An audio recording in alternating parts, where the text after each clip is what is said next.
Alright, so this is a walkthrough lesson of the Arpeggio theme in Chopin's Waltz, Waltz 7.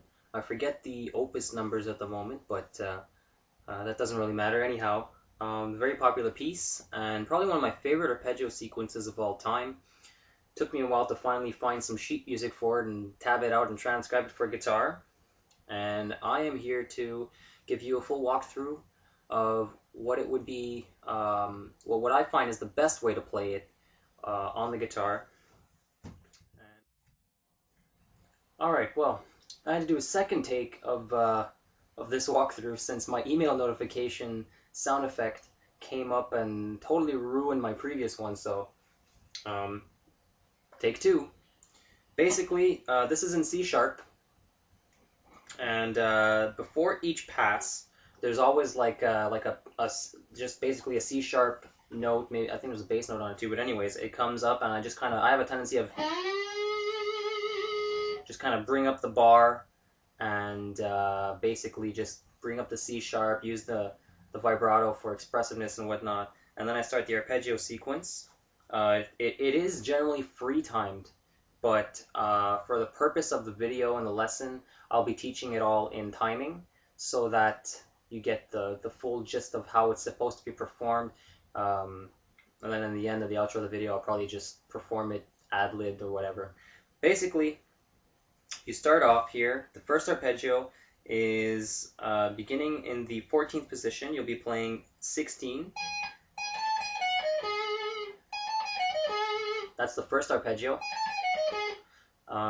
So you'll be playing 16, 17, 16, 14. And then on the B string, 16th fret. And then on the G string, 13th fret. Second arpeggio, 12th position. We'll be starting with 14. We'll be going 14, 16, 14, 12.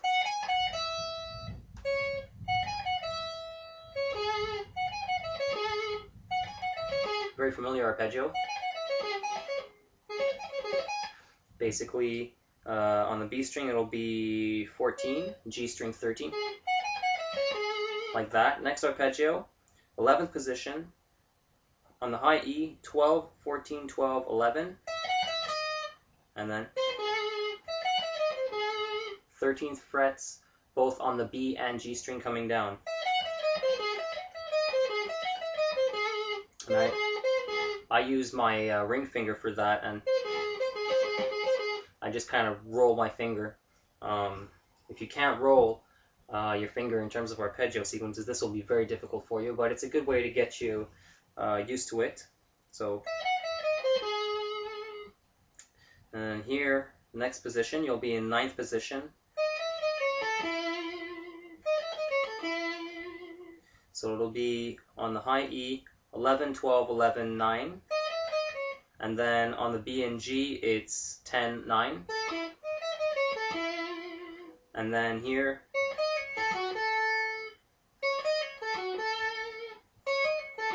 you can hammer that on just because of the way the lick is set up.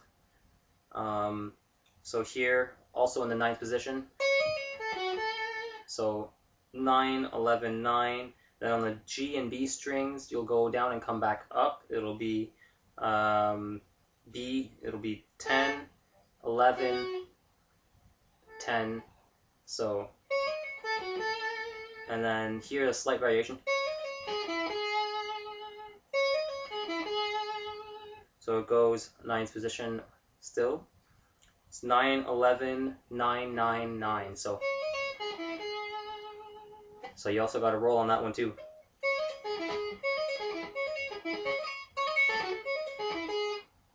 And here's where it gets really tricky, and the way I play this is I use my middle and pinky fingers, and here you're going all the way down to the A string, 11th fret, and then the 13th fret on the D string.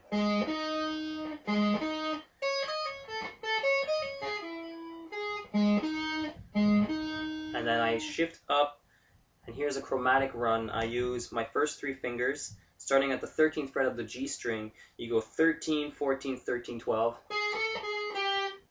And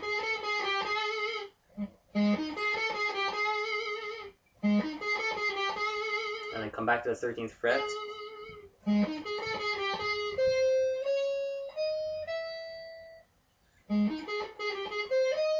Oops, sorry.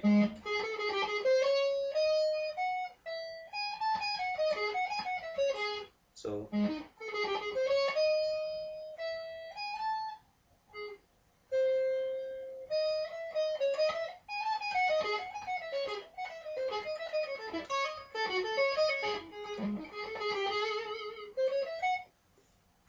then the tail end part of the lick is on the B string, it's 13, 14, and then on the high E, it's 12, 14.